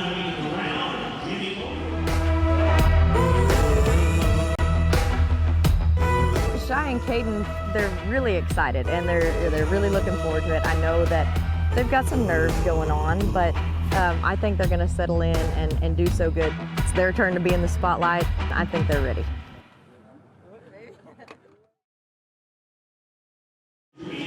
Welcome back inside of Cowtown Coliseum. The action is underway. The breakaway roping coming up next for the first time in the breakaway roping history at the American. They have the chance for $2 million. That bonus is alive and well, especially for the young Cadence Crawford, who has earned her way back twice. You might recognize that lady's name, Charlie Crawford, her dad, 10 times DNFR, and of course, the 20-time world champion breakaway roper. That would be Jackie Crawford. Cadence has a big task before her, guys. I couldn't tell who was more excited between Cadence and Jackie, but it's Catlin Hooper who gets us started here. Pretty good way to start, I'd say. Oh, wow, set the bar, 2.08 for the 16-year-old. She was coming in 2nd, guys. She was already setting a 3.91 on 2, so now you add that in. Hey, and what does this do to the rest of the field, Luke, when now this is what you're chasing? She almost looks surprised. Well, I'm excited about it because all the other time events kind of started off slow. She got it started hot, and I think it's going to carry on through. She's sub-6 on 3. That's how you do it, Kate. Hooper has it in Fort Worth. We'll see if Kennedy Nicholson can follow that up. You know, we talk about great horsepower. These horses maybe didn't quite make it in the calf roping world or tie-down world, you know, where they wouldn't work the rope. But this breakaway roping has brought so much more, you know, to the sport of rodeo. Hasn't it been such a great avenue for those horses? Like you say, you know, I know a lot of guys now that are great calf horse trainers that are having a great run in breakaway horses now. Nicholson with the nod, got out just a touch late, had to run to that calf. It's going to be a miss here. No time for the teenager from Stephenville. Look, because you still got to be able to score and blast across there and then get in the ground. Yeah, have to get in the ground because obviously the faster the flag pulls off, the rope pulls off the saddle horn, they're going to drop the flag. You know, the judges stop the clock faster. We talked to you about Cadence Crawford, Anthony set the field in such a good way. She knows all about roping. She does it every day, and she's doing it right here. 2.1. Let's roll that back even further. 2.07 for Crawford. Wow. So impressive, you know, and you have Charlie, her dad, her stepmom. This girl is going to be successful, but look at the start. Riding a great horse, right up against the horse's chest, that barrier line, and then gets it out of her hand. Well, and you heard Jackie in that feature that, you know, there might be some nerves there, but I think, well, they're not showing up as of yet. No, and talk about having 2 chances. Now, she's got to let it roll. She go try to be faster than she was because she's got a spot. Yeah, that wasn't letting it roll. We'll see Jackie later in the week. She's got a shot at 100,000, but Crawford going for $2 million. I think she would be okay letting her daughter win. I don't know if she's going to let her win, but I think she'd be happy if for her. If she did win. Right. Ricky Combs hopes to have something to say about that. 2 swings right over the top of the ears. Oh, man. And is that just being a little early, Luke, and kind of on the game with things? And yeah, and you're going to see her when she gets through the barrier, she kind of gets lifted up there. Well, then the tip of her rope gets back, and it's hard. So you see right here, she kind of picks up, tip of rope never does come down. I don't know, it didn't look like she fed it through to get that, you know, loop out there the size she needed. And the top 10 on 3 will be advancing to the contender round on Friday night. That's where they will meet all the invited breakaway ropers. But when the field is set already with the likes of Hooper and Crawford, and you've got someone like Aspen Miller coming in the 12th position, she knows she's going to have to push it. What a horse, what a stop. These girls are getting it on. Those calf ropers need to come take some lessons right here. Get the start and rope in the neck. Does that look like she was going to have to ride another jump? Nope. She let it fly. And as Gage Swartz says, she hit that target. Yes, she nailed it. 2.60 for Miller, and the horse right there too, doing everything he can to help that rope pop off as quick as possible. Miller sitting 3rd overall in the aggregate. Well, you blink and she's back. Cadence Crawford once again. Now this aggregate, she was a 5 on 2. This girl can just rope, and she's coming on so hot. Jackie Crawford was saying it, her time is now, and her time is right here, 2.17. You do it once, why not do it again? Well, this was her longer run on 2. You know, she got the start and made a great shot right here, and you're gonna see that calf balled up in there. She scored great, but look at that next shot. Yeah, tight. If anybody was thinking that first one was a fluke, she just showed you it wasn't. Crawford with the control and the consistency. Right now, she's got that number 2 and number 3 spot. None better than Hooper, that 5.99. What that means, it's got to be just as fast, if not faster, for the rest of the field as we go now to Morgan Sparks getting set in the back of the box. You know, coming in 12th right here, 11th on 2. Top 6 advance. She's going to have to get it on, get the start, and get that next shot. But I have been so impressed with the breakaway ropers right here. Got the start, got the loop, pops right off. Horse works with her there. They know how to slam on the brakes. 2.13. It makes you rethink what you could do in 2 seconds. Man, you just, like I'm looking over at the monitor with the leaderboard, the top 5 for this round so far. A 2.6 is in 5th. Yeah, McBride. Unbelievable. It takes you 4 breakaway runs to ride a bull. Yeah. Man, that's unbelievable. Well, but we started the event off hot. We did. And it set the bar. It sets the bar. These girls are coming in. They know, blow the barrier out, and get their rope out of their hand. That's what it's going to take to move on. Madison Deerdorf with her opportunity. One swing, throws it on. Oh. She clean? Nope. Yeah, you can see when she turned around and looked back, that disappointment. But a great shot. You got to give yourself that chance, give yourself that, ability to move on. With that penalty, it makes her a 12-43. We'll see a lot more of Deerdorf in the coming years here at the American Rodeo. Owen Gibson, she's a 5.3 on 2. Expect her to take 1 or 2 swings and let it fly right here. Gibson waiting on that calf. Horse is ready. Yeah, and like we talked about, the dancing partner, knowing what's underneath you knowing how it works. She might have left a little too soon. That calf didn't quite get out of there as much as the rest, but got it around his neck. I just will have to see what the barrier judge has.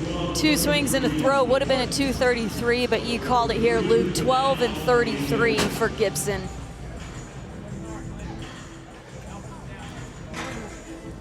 You have to push it when it is just hundredths of a second. Sometimes that works great, that start, sometimes it doesn't. You know, right here we see the cut line with the barrier. Aspen Miller and Cadenson, you know, on her winning fourth right now on her A run. I don't know that that's going to be enough, but these girls are sure roping tough. Maggie Gooden coming in 5.41 on 2.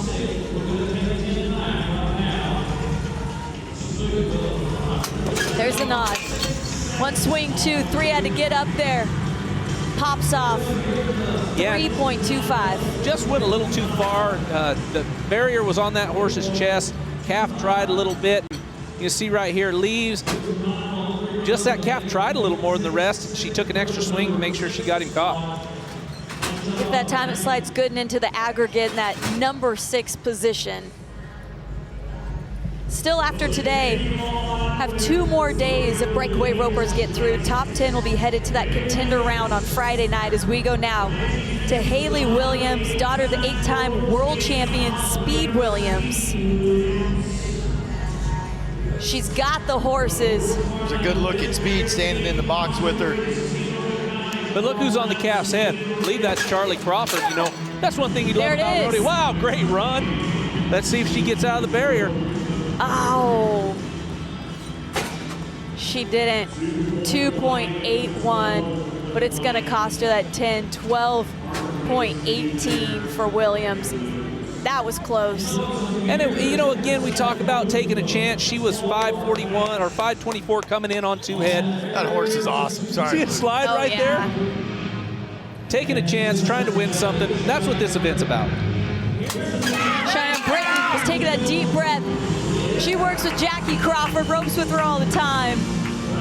Talked to her a lot about how to handle pressure in these situations. 3.08 for Britton.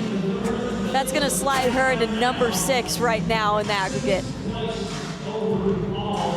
You know, another great run, good start. Took an extra swing right there. Might have ran that calf just a little too far. It is so close, so tight, but then you look at the top and see Hooper at a 5.99. Even though she's got to get through 2 days of competition, Hooper can breathe a little bit easier and see that $2.1 million just a little clearer. She is setting pretty for Friday night.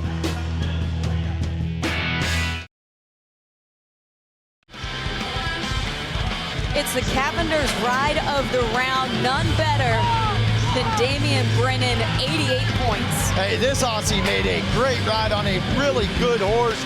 This is a guy that's wanted to throw his name in the ring for that $2 million.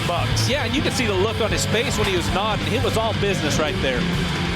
Brennan believes and Brennan succeeds. Looking good as we get through a couple more days of semifinals action. Well, the Bulls and the Riders have been waiting all night for their chance in the spotlight. For these athletes, time to give it their best 8 seconds. Might just be worth millions. The bull riding presented by AccuSure as we go to Brennan Eldridge. Brennan Eldridge's been riding pretty good of late. Been around a long time. This looks pretty good away from his hand, a little raised up. And look, bull riding's all about not letting your upper body get back. So anytime you see a guy, his upper body start getting a little raised up, especially if a bull's front end is in the air and they miss that jump, it's gonna be over. Glory Days gets away from Eldred here. Gonna be a no score.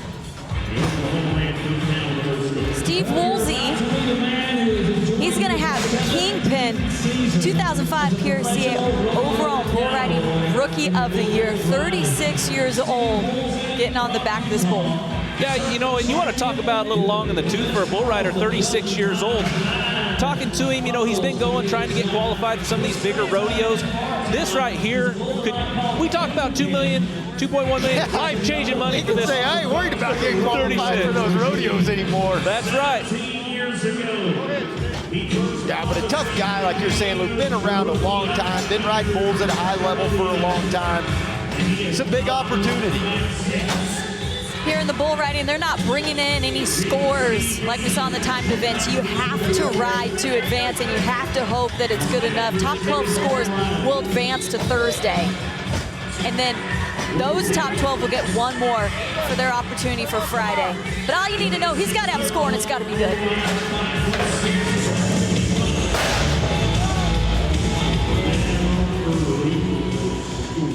That's a handful there, too, you know. A lot of guys in this era like bulls that go into their hand. Well, this one's into your hand, but the bad thing about a bull going into your hand, when they got a lot of forward movement to them, your move is a little bit more raised up anyway, and if you don't chase them around, it ends like that every time. It's going to be a no score for Woolsey as we go to Colin Telfer aboard General Lee. Has the momentum coming in. You can see made the finals in Tucson last week. Well, and that's what you want. That's what we were talking about at the top, Luke, with Outlaw being healthy right now. You want to be peaking right now. Have that momentum carrying into this week, have a chance at it. General Lee looking left, looks left again, headed right. Oh. Wow, that bull had some moves. He had some stuff to him, didn't he? Frontier Rodeo Bull, and you know, one thing about Frontier, they have a lot of animals, but the majority of them are bulls, broncs, just like this. They're going to go out and give them best every time. A little bit of, and not really a big slip or anything that would warrant a re-ride, but you could see his feet just giving way a little bit, and that's changing up that timing.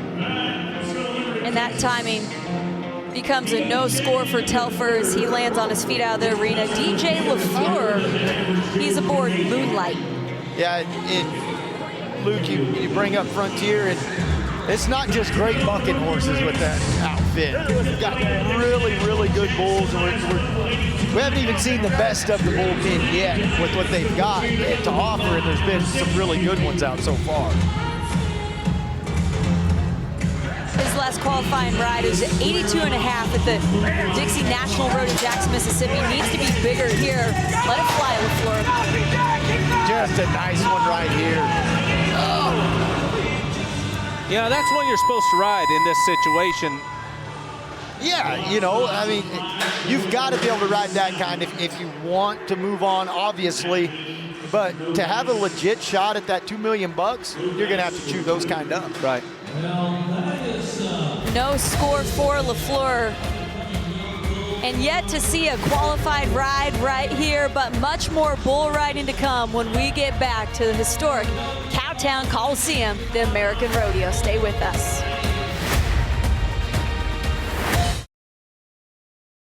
Welcome back. It's the Durango Boots Wreck of the Round. Unfortunately for Marco Gucci, it's courtesy of him. Goes flying aboard Little Eddie, but good news for him, it does result in a re-ride. Yeah, bull hits himself coming out of there. Easy foul for the judges to see, and he'll get another chance. We'll be seeing Gucci again as we're getting set now for Matt Triplett, who's been back on PBR Tour this season, seems to still be finding that consistency this year. Yeah, and hasn't yet, you know, but he's been getting closer and closer. Triplett's a guy, he's been doing this at an elite level for a long time right now. He's been on a lot of ranked bulls. And when Triplett's the kind of guy that when he can just relax and stay out of his own way, not overthinking too much, just react to what's happening, that's when he's got his best shot. And he's got a handful here in Jackpot. You see, that's a bull that he's bucking the guys off almost 80% of the time.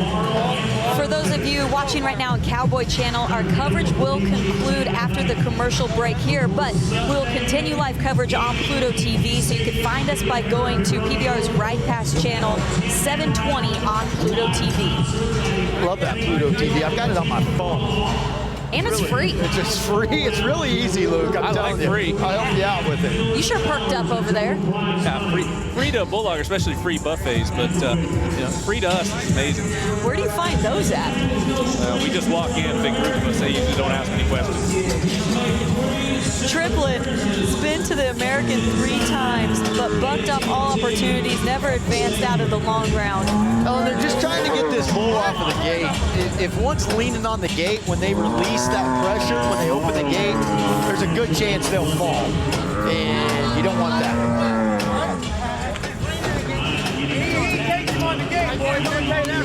See if he can get jackpot just where he needs them. He just needs him to get off the gate. I mean, that's the bottom line there. He looked to me like he got off of it.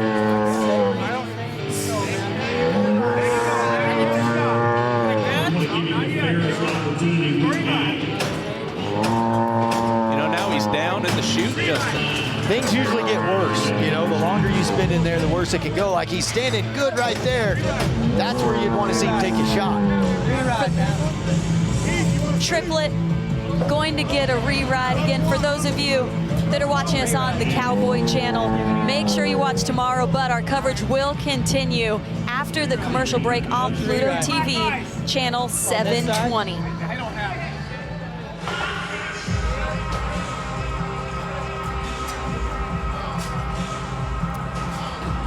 And from Triplet, who's going to get that re-ride, we go to the 3-time world champion Silvano Alves.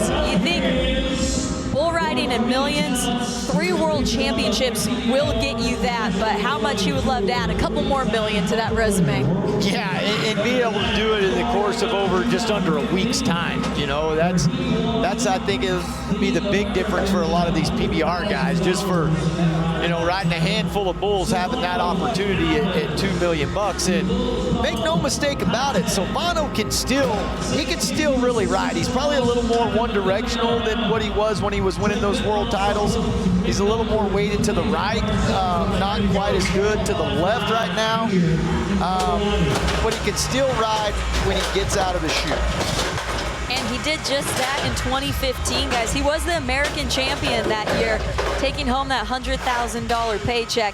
He did it with an 88 1/4 on Raven Flyer. What's this do for you mentally right here when you're set and that bull starts bucking around in the chute and you obviously let go of your rope to get out of it? I mean, that has to put some thought in the back of your head, right? Well, yeah, I mean, it definitely can. Look, the chute, everybody thinks the danger happens out in the arena in this sport. I've seen guys get bucked out in the bucket chute. It can be really, really dangerous in there. And it can scuff you up too, like your knees, your shins, your feet, your ankles. That's solid steel in there. This bull probably weighs 1,600 pounds. So you want to take control in there.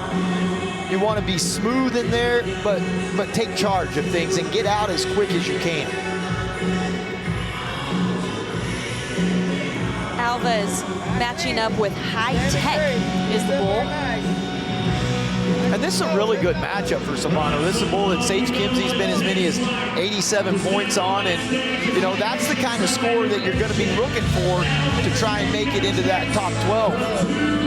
Haven't seen any scores here, but in the slack, it's Dinner Barbosa on top, 88 1/2, so that does set the bar for all of the bull riders you see here. It's a top 12 that'll come back advanced Thursday. You gotta be big right here, Alves.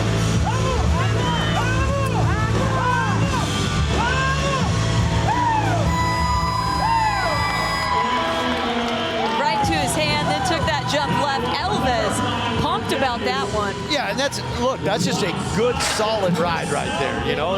That's what we were talking about leading up to him. He's pretty darn good going right.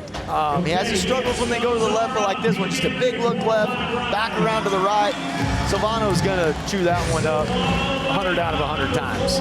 You did see the clock stop there, but it was a qualified ride, 83 1/2 for Silvano Alves. You know, and talk about work ethic. I know he's 34 years old, kind of up there in age for a bull rider. But you take guys like Jose, Marco Silvano.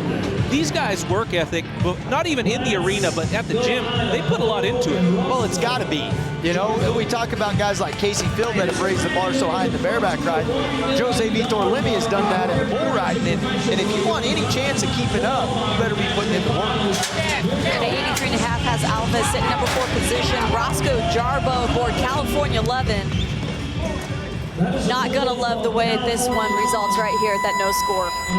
What a great bull right there, huh?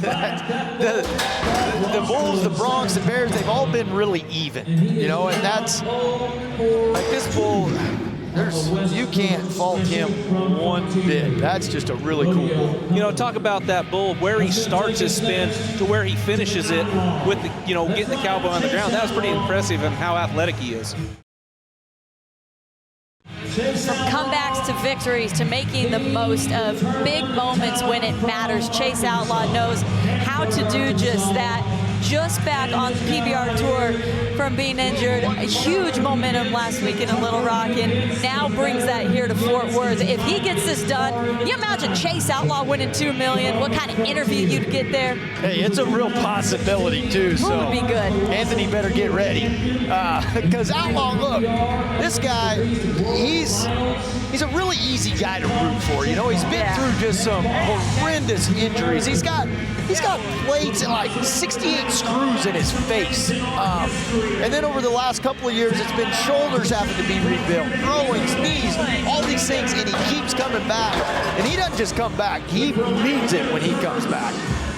For hard times, giving Outlaw a little bit of a hard time in the chute, bring the rope in to see if they could get him standing there. Outlaw has been to the American before. In 2019, he did finish 3rd in the long round, but then was unable to advance to the shootout round. But he knows how to get through here. Yeah, Chase knows how to ride in big situations. Right. Like the stage isn't going to be too big to this guy. Here it is. He's getting set there, and Chase is quick when he does too, and that's all it takes to get you right out of position. Well, and these bulls, they learn the game. As you slide up, they know it's go time. If they hear that gate latch crack, any sound, any of that familiarity to them of that pattern, that anticipation, we talked about it with some of the horses anticipating, the bulls really get to doing that.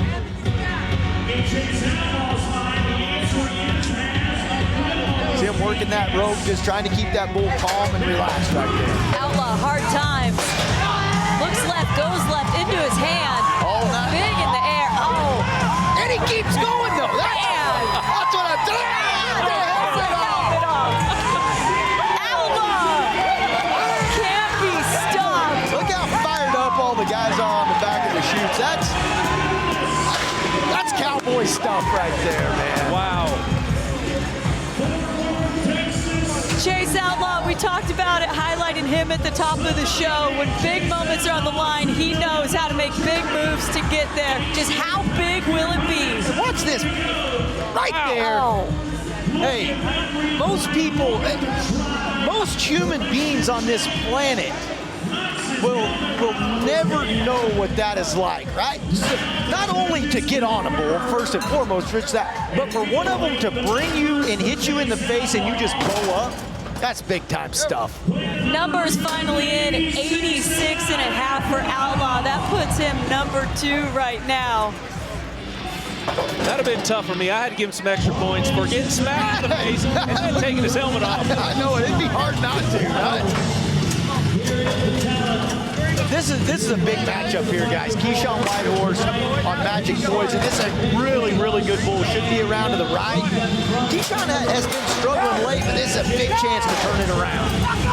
Into his hand right there. 2018 Rookie of the Year. Oh, tip forward, clock stopped. Did you see it, Justin? Well, it's hard to see it from the angle, but I can see it coming. And I guarantee it's a slap, a touch with the free hand that they're looking at. Keyshawn's wondering. We talk about no replay like we have in the PBR. This potentially, if we don't see it on here, we'll see it here. Keyshawn staying up in time and rhythm. Couple different looks. Here it is with the clock to get the official time there if he made the requisite 8 before any type of touch or slap. Oh, it was right there, and that's a really, really close one. You know, that's close. And for a guy like Whitehorse, potential $2.1 million on the line all comes down to what could be a judgment call like that. Yeah, because like that's inconclusive to me, you know, right. Watching it real time like that. Jacob Ramirez, his board, easy day. Not so easy for Ramirez today, off in 3.35. Man, I really like this set of bulls, though. What a great set to allow these guys to compete on. You know, this isn't the rankest bulls that you're ever going to see, but they are really good ones, and this gives you a chance to start separating, okay, who can handle those upper echelon bulls and who are going to struggle with just these right here. Well, like you said, if you can't ride these, you may not have any business being on those ones come in the finals. These are good separator bulls, I would say.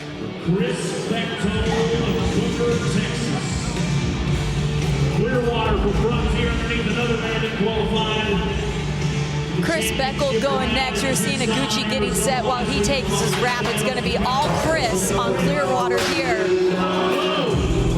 Flies into the air, 1.8, he's off. Yeah, and the bulls just very similar to all the rest of them we've seen, but you cannot pick your head up.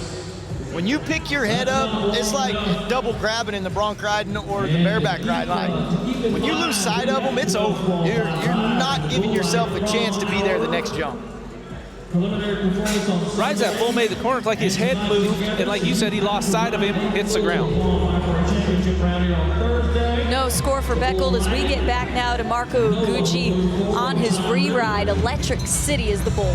Well, and Marco's no stranger to the American. You know, this is a guy he's won the average at the PBR World Finals. He's ridden a lot of ranked bulls. He's been on the big stages. He's getting a little long in the tooth, but he's still pretty darn good.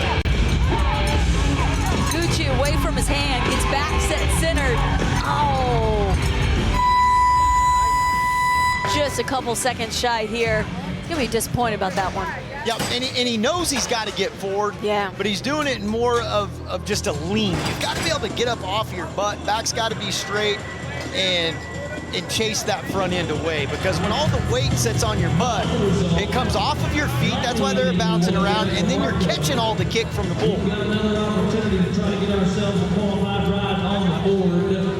That'll be end of the road to AT&T this year for Iguchi. As we go back to Matt Triplett, who had to re-ride his new bull. He's getting set on Frontier Rodeo's Black Ice. Yeah, and look for more of the same out of the bullpen. I think Keith Stewart, Frontier, they've done a phenomenal job setting these bulls here. Much quicker to shoot this time. Bull cooperating. There's the nod away from his hand. Triplett making the move to stay with him. Triplett takes it. Yeah, and Matt's always really good away from his hand.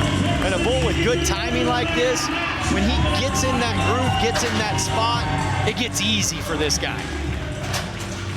What about the veterans here? 83 points for Triplett. That's going to put him in that number 8 spot. It's a top 12 advancing to Thursday. It's going to be tough to see if that's going to stick it out. The bull riding's going to be really, really tough. There are a lot of really good quality bull riders, and there's a handful of great bull riders that are contenders this year. So it's going to be a tough, tough event. You know, we talk about just the Cowboys versus the Bulls. Look at here. Look at Chase Outlaw. He's rooting for him. Now, Matt's not necessarily trying to beat Chase. He's trying to cover that bull, but Chase is right there cheering him on. It's all about riding your bull, man. That's it. Well, it's Chase Outlaw here tonight on top. That slots him to the number 2 spot, that 86.5. Doesn't matter if he's smacked in the face, throws the helmet. Outlaw on top right here on Tuesday night. And he is standing by with Anthony. Chase Outlaw, over the last 3 years with what you've dealt with, there's been a lot of questions looming over your career. Would you say that was an emphatic, I'm back? Yes, sir. I mean,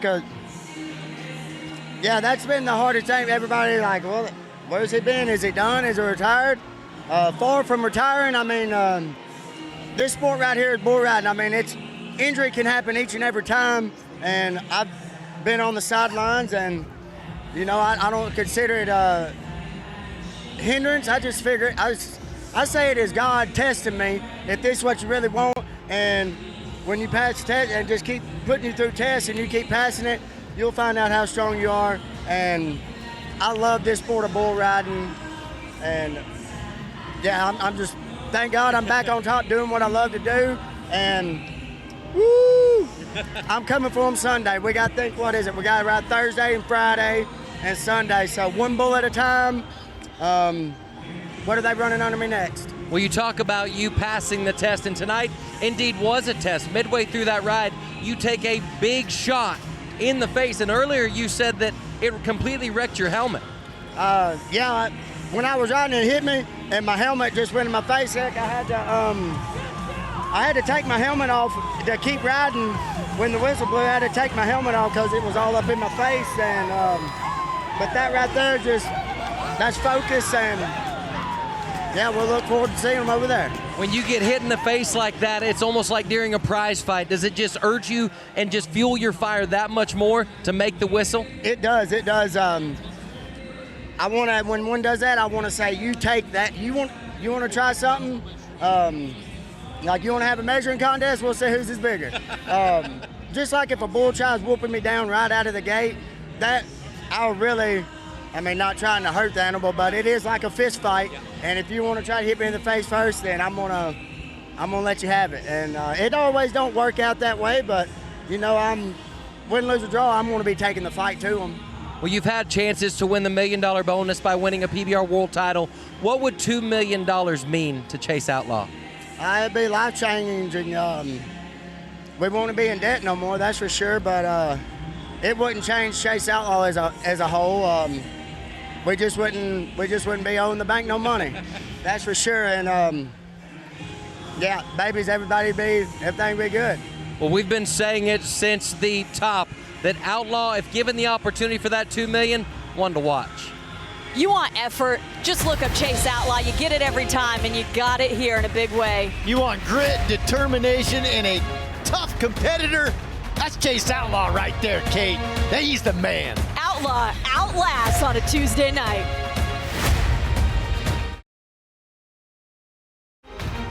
You can't ask for more than that inside the historic Cowtown Coliseum. Night one of the semifinals in the books. Quite a few contenders have put themselves in great positions to march one step closer to that $2.1 million. Great to have you back with us as we wrap up night number one. Justin, I'll start with you. Reactions to what we just saw. Well, Chase Outlaw, you know, that to me is a huge standout. I always talk with young bull riders and stuff about being able to mentally allow your body to push past places that most people even think are possible. That is Chase Outlaw in a nutshell. The injuries that this guy has been through, I talked about the screws and the plates in his face, and then you see a bull hit him in the face, and his reaction is to run toward the fight, not away from it. That's hard for people to understand unless you're willing to do what Outlaw is willing to do. In that 86.5, it was the best tonight, but overall it's setting number 2 to get him back, and gosh, it's looking good. Anthony, you were down there in the trenches with him. Let me say this, from interviewing Chase many times before, how good is that? Chase Outlaw, his passion for riding bulls is next level. We've always known he is wired for electricity, and he gives it everything he's got. But what I learned whenever I talked to him is that Chase Outlaw, yes, he is gas pedal down, but he's also has a sense of calmness and confidence about him because everybody's been talking about retirement. Everybody's talking about, is he mentally back? He just answered. That was a huge yes, and Outlaw knows that, and Outlaw also knows that he has everything it's going to take to be able to ride the rest of his bulls inside of this building and then move on to AT&T Stadium, where he has past experience, to be successful and put himself as a contender for that $2 million. There's something about Outlaw when he gets that look in his eye. I don't think there's anything stopping him from that finish line. As we go now to Cassie Mowry in the barrel racing. Start us off so quick right here. 13.595, did just what she needed to. Yeah, she did. And then, she said, oh, this horse is a little green, hasn't been to many rodeos. We're just going to kind of go through the motions. She's being modest. She's one of the greatest barrel horse trainers out there. She's qualified 2 to the American. She's got a great chance. Damian Brennan blew the rest of the field out of the water. 88 points tonight on Blue Back Splash. It was Back Splash. Yeah, you were right on the mark. Man. Hey, but this young Aussie, he's for real, man. And then we go to the big breakaway roping. This girl's just on fire. Cadence Crawford does not once but twice. 2.07 her fastest run. 2 great runs tonight for Cadence, and you can see the intensity. She was ready to go. Something about those young women in the breakaway rope and what they're able to achieve, just incredible. It'll be fun to see what she's able to do in her journey towards that 2.1 million.